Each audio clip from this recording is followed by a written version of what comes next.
Not getting civilized is about having a savage mentality. Civilized is something where people, it's a comfortable world.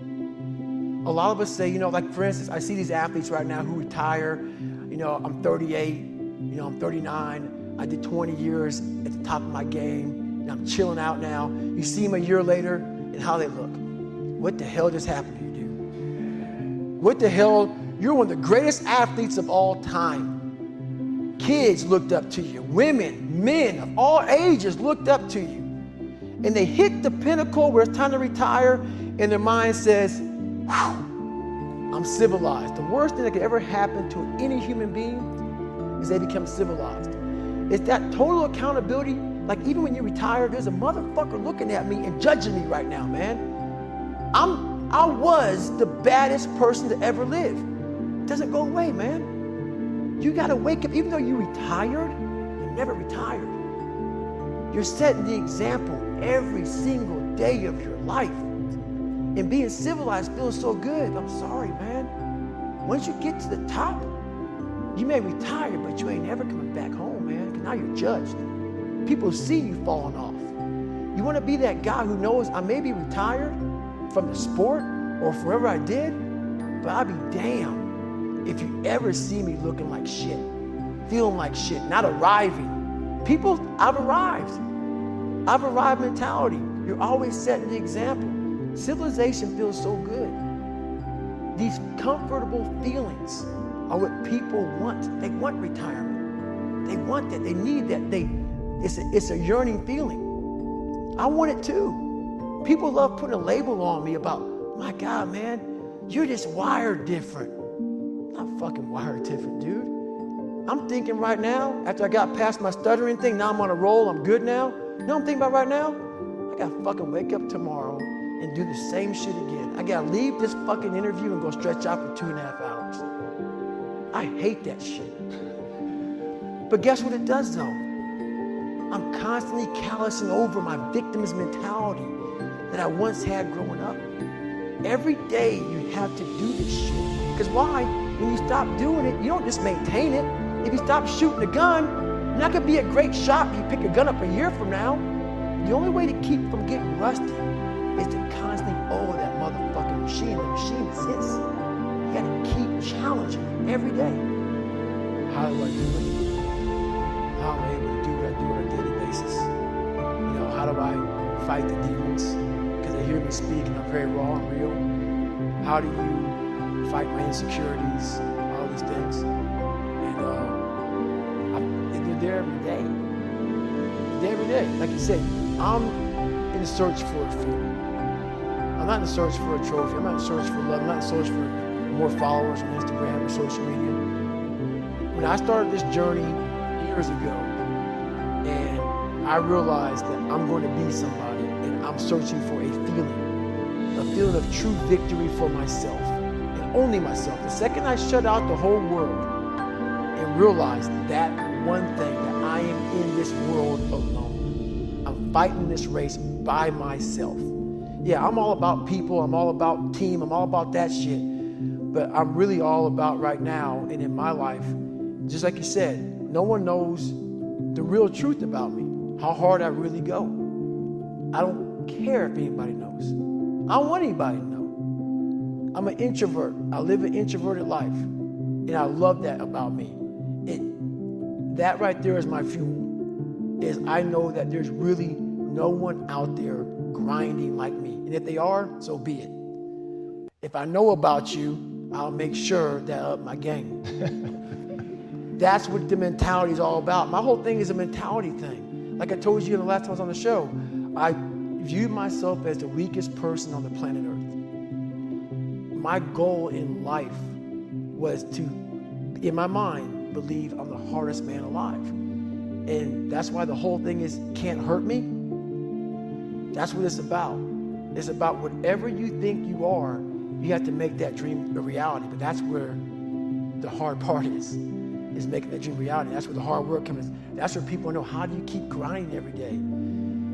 You have to make those insecurities, those fears. Like when I was 300 pounds, I didn't have any drive. I'm gonna go be a Navy SEAL. What kind of stupid shit is that, 300 pounds? There wasn't like a drive to go be a Navy SEAL. I was an insecure, lying kid, afraid. I had to look at my insecurities and in my fear and find drive in that. We're all looking for passion. Passion's all around you. You have a whole fucking stack of it all around you. It's your insecurities, all that shit. You gotta dive deep in that shit. It's all in there. All the energy and fuel you need is right in yourself. It's all there. You got a lot of stuff to do to overcome. And that's where I found it. I found it right there in my own insecurities. I found drive in my own insecurities. And that's the most powerful thing in the world.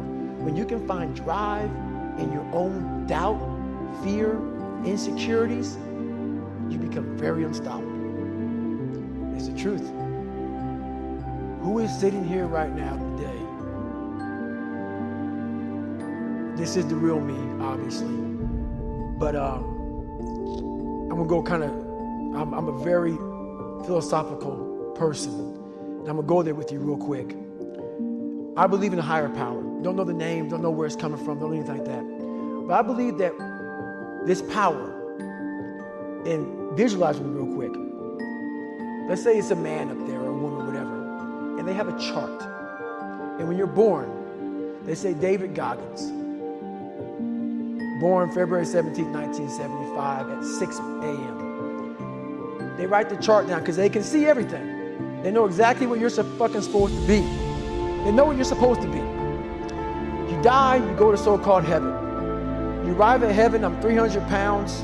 I retired as an Ecolab guy, which is okay, just a job, whatever. I go up there and God looks at me and he shows me my chart. And my chart on there says you were supposed to be a Navy SEAL. You're supposed to weigh 185 pounds. You're supposed to be one of the smartest people on the planet, this, all this. You see this. And now you're in heaven, you made it to heaven, but you're like, God, I was supposed to live that life. I was supposed to live that life. And then you find out that the reason why, because we all think that if we pray on it, if we do this, if we do that, whatever, if we don't work, we just, whatever, it's gonna magically happen for us. No. I believe that when I'm all said and done with, my whole job is to outwork the chart. Whatever the fucking chart says about me, the all-knowing power up there, I want to get up there and say, him look at me and say, I know everything. I didn't fucking see this. I didn't fucking see this. I want to feel that. I want to get to the other end of this fucking world, and however I'm being judged, whoever's judging me, to look at me and say, I did not fucking know. I had you at 185, I had you at this, but all this other shit, I was riding as you were living it. I want to find more. All I can. And in that fucking sack of shit, you have to dive in that to find more. Because if you're not willing to go in there and face yourself, you're not gonna find anything. You can live right here on surface, man, right here on surface. So if there is an ending to this world and there is somewhere to go and there's a judgment, you're gonna get there and you might see a chart. And that chart may tell you who the fuck you should have been. And now you get the rest of your life to think about that. Man, I could have lived a much better life if I just would have just suffered a little bit more.